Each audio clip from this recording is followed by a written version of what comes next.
توی این ویدیو میخوایم راجع به آببندی موتور تازه تعمیر صحبت کنیم. اصلا نیاز هست آببندی کنیم؟ آببندی چه کمکی میکنه به موتور؟ چه قطعاتی اصلا توی آببندی برای آببندی نیاز دارن؟ چه قطعاتی به آببندی نیاز دارن؟ و اصلا اگه آببندی بکنیم یا نکنیم چه کمکی به کل موتور میکنه؟ پیستون میگیره اگه نکنیم یا تاقان میزنه اگه آببندی نکنیم؟ همه اینا رو میخوایم جواب بدیم. به این موضوع توجه داشته باشیم که این نظر کاملا شخصیه و ممکنه نظرم اشتباه باشه، درست باشه. شما میتونین نظرتون رو کامنت کنین. جای اشتباه میکردم حتی خوشحال میشم که اشتباه همو بگین. بریم اول سراغ میلنگ و یاتاقان‌ها. آیا اصلا احتیاج به آببندی داره و آببندی کمکی بهش میکنه یا نه؟ ببینین، خلاصی و بابیت روی یاتاقان مثلا توی چند ساعت در جا کار کردن و 1000 کیلومتر اینور اونور شدن، حتی یک صدم که چه عرض کنم، نیم صدم هم 5000 هم به قولی اتفاقی براش نمیفته و کم نمیشه. اگه قرار باشه با چند ساعت کار میلنگ و یاتاقان یکی دو صدم، یک صدم حتی خورده بشن، اینجوری که یک ماه کار کنه 2-3 صدم خلاصی میلنگ میره بالا و اصلا فشار روغن میفته. یاتاقان کارکرد و یاتاقان نو اختلافشون نهایتا 2 صدم باشه باید، و اگه در 2 صدم بیشتر باشه اصلا فشار روغنتون میفته. چطور وقتی که چند سال کار میکنه و این تازه یاتاقان خراب میشه، پس با 1000 کیلومتر یا چند ساعت در جا کار کردن آیا خورده میشه بابیت هستن و یا خلاصی میلنگ بیشتر میشه یا جابجا میشه یا اصلا با همدیگه مچ میشن؟ بالا پایینیایی که مثلا سطح میلنگ داره اصلا با این کار، با چند ساعت کار کردن با یاتاقان آیا مچ میشن؟ خطی چیزی باشه؟ واقعیت اینه که نه، همیشه روغن بین یاتاقان و میلنگ هست و حتی اگه فرض کنین یه لپله چیزی روی میلنگ باشه، به محض اینکه روشن کنین و اون یه مقدار کار کنه، آببندی هم نکنین، اون خط رو میندازه روی میلنگ و جاشو پیدا میکنه.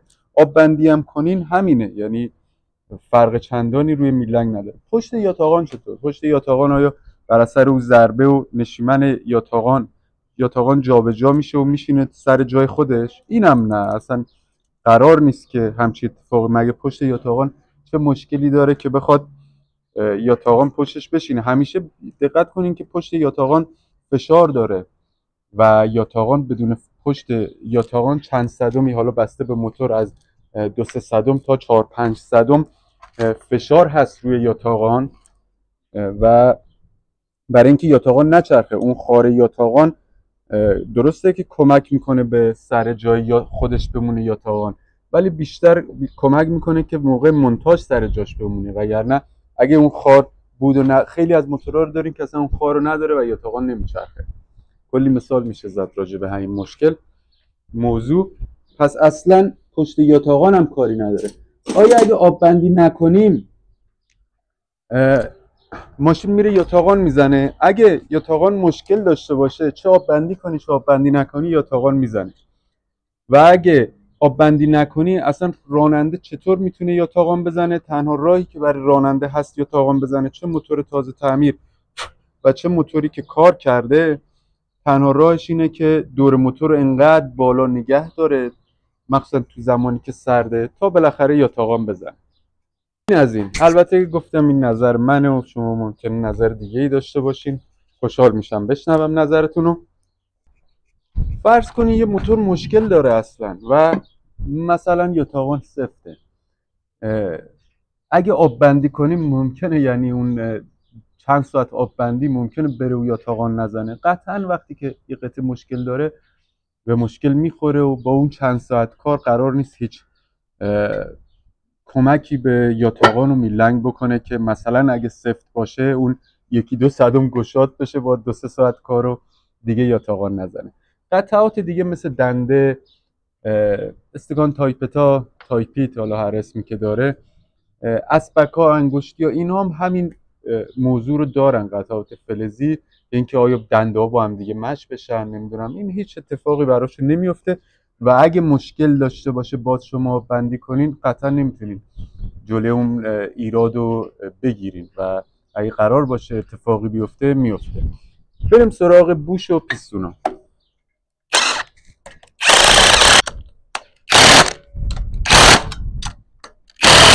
آیا این امکان هست که اگه همه چیز سر جاش باشه، اندازه بوش و پیستون درست باشه، آب بندی نکنیم و بره پیستون بگیره؟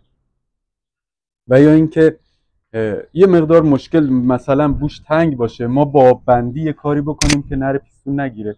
این هم اشتباهه. تنها جایی که از بوش، اولا که پیستون اصلا هیچ موقع روی بوش قرار نیست قرار بگیره و برخوردی داشته باشه که بخواد جا باز کنه.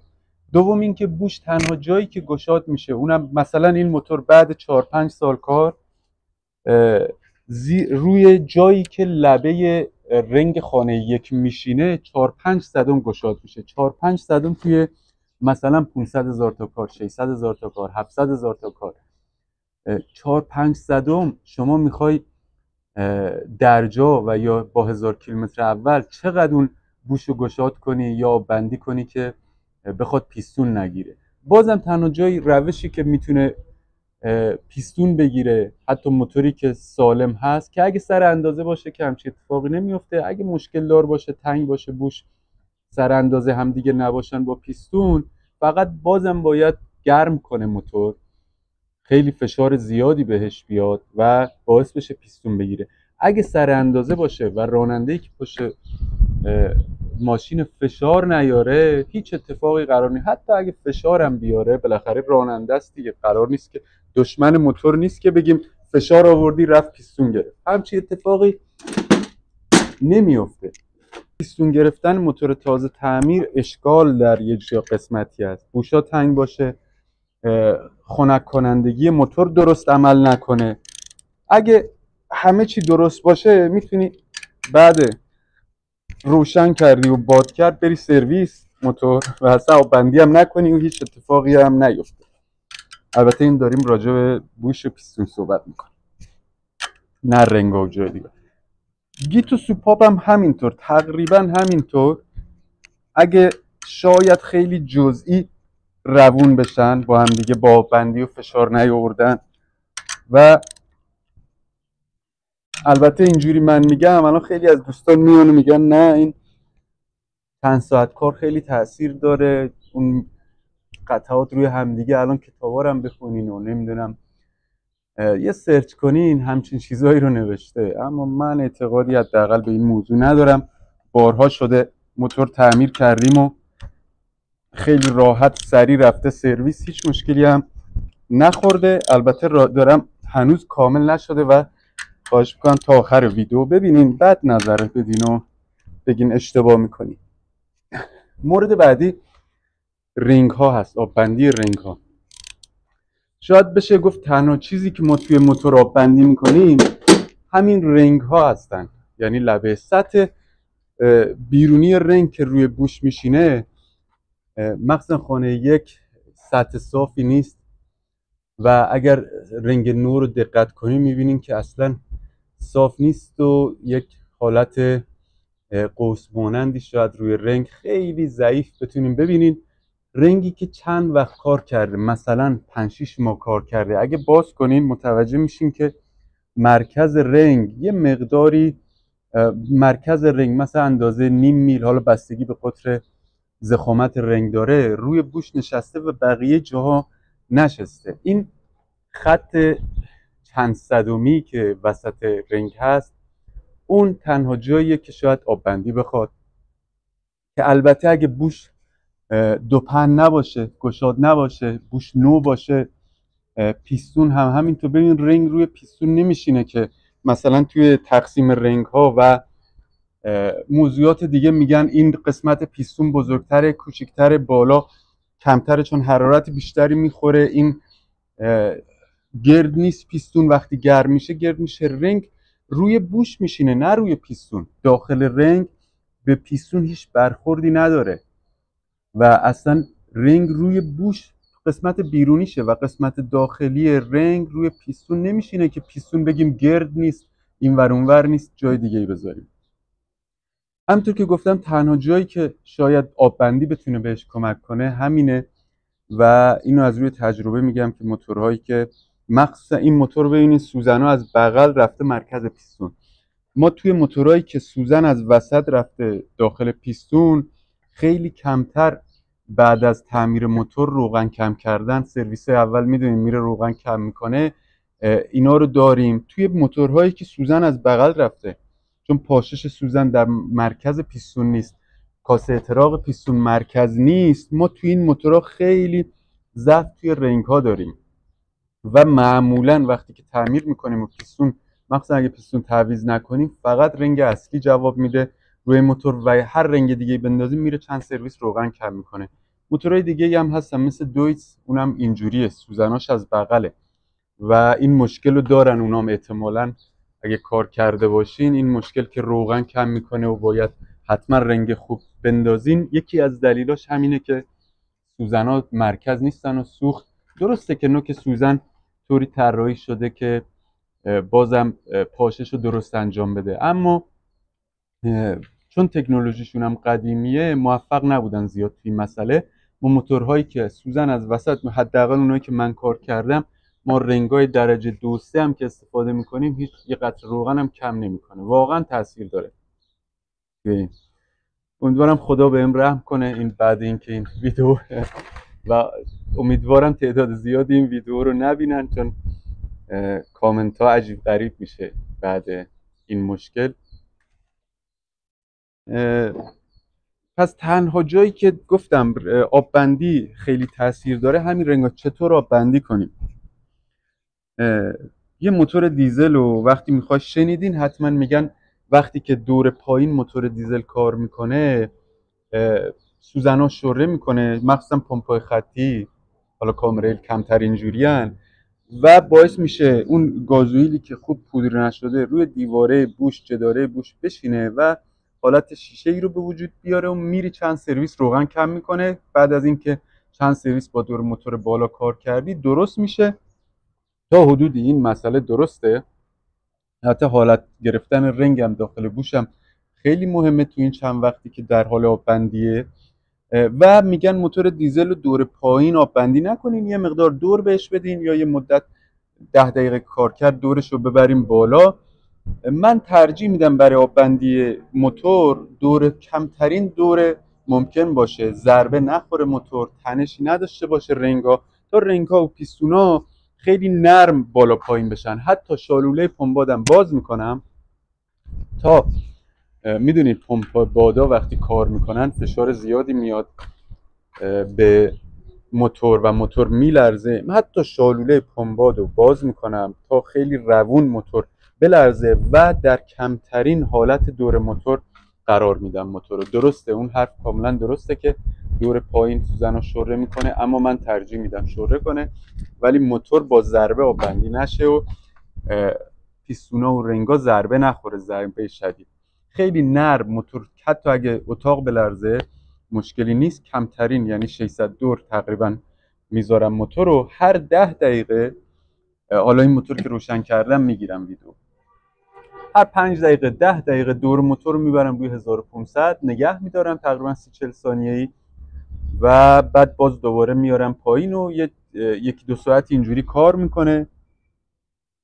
بیشتر این آب بندی به خاطر این دوستان که ببینیم موتور چند ساعت کار کنه، ایرادی نداشته باشه، جای نشتی نداشته باشه، روغن ریزی نداشته باشه. همه اینا رو یکی از دلایلی که مکانیکا نگه میدارن موتور رو پیش خودشون حداقل به بهانه آب بندی اینه که ببینن کارشون درست بوده، نشتی نداشته، جای مشکلی نداره، نمیدونم فیلر دوباره بگیرن. این دلیل بیشتره تا اینکه بگیم ما داریم موتور آب بندی میکنیم.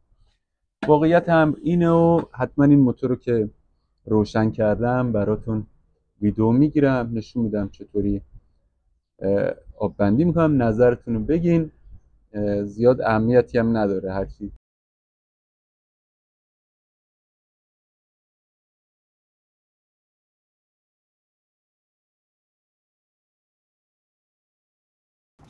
یه موضوعی که دوستان یادم رفت بگم راجبه آب بندی، گاهی وقتا میره موتور به مشکل میخوره و ما مکانیکا اصلا خودمون میگم میندازیم گردن راننده و میگیم راننده گرم کرده، فشار آورده یا تاوان زده، پیستون گرفته. واقعیت این کار درستی نیست به نظرم. و چقدر باید یه راننده بیشعور باشه که موتوری که ببخشید این کلمه رو استفاده میکنم، موتوری که تعمیر شده از ترس حیثیت خودش هم هست، راننده هیچ وقت انقدر فشار نمیاره. یه راننده وقتی پشت موتوری که تازه تعمیر شده نشسته، حواسشو خیلی بیشتر جمع میکنه از این موضوع که یه وقت خدایی نکرده اتفاقی بیفته و حیثیت خودش به باد نره و بگن راننده فشار آورد. و متاسفانه ما مکانیکا یاد گرفتیم سری میندازیم روی راننده و میگیم فشار آوردی، گرم کردی، حواست نبوده. حالا بعضی وقتا یه اتفاقی میفته، مثلا یه شلنگ آبی در میره، راننده متوجه آمپر نمیشه، جوش میاره، پیستون میگیره. این هست که اگه مثلا آمپر آبشو نگاه میکرد زودتر، که اونم باز کلی شرایط هست، تو چه شرایطی بوده، اینا همه هست. این یه کار رو به نظرم کار درستی نیست و وقتی یه موتور به مشکل میخوره خوبه که آدم واقعیت ها رو ببینه. اگه مقصری مکانیک گردن بگیره. بالاخره همه چی رو سر راننده خراب کردن به نظرم کار درستی نیست. خب همینطور که میبینین دور موتور کمترین حالت ممکنه. یه خطایی روی بوش هست که فشار روغنش هم خوبه که ضربدری روی همدیگه رفتن داخل بوش. اون خطا کمپرس رو میشکنن و باعث میشن عبور نکنه از رنگ. به این صورت ما دور موتور رو تو کمترین حالت قرار میدیم و شالوله بادم باز میکنیم. یه چند ساعتی کار میکنه. هر 10-15 دقیقه دور موتور به این صورت میبریم بالا.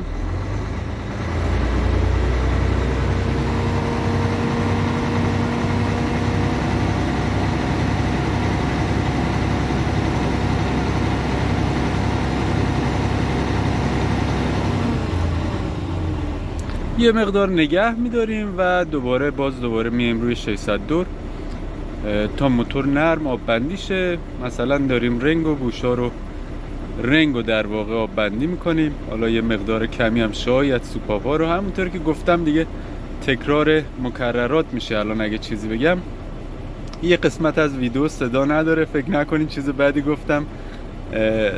در واقع باتری میکروفونم تموم شده بود، اونجا ضبط نشده صدا. مثل همیشه دوستان موفق باشین و لایک و کامنت هم فراموش نشه.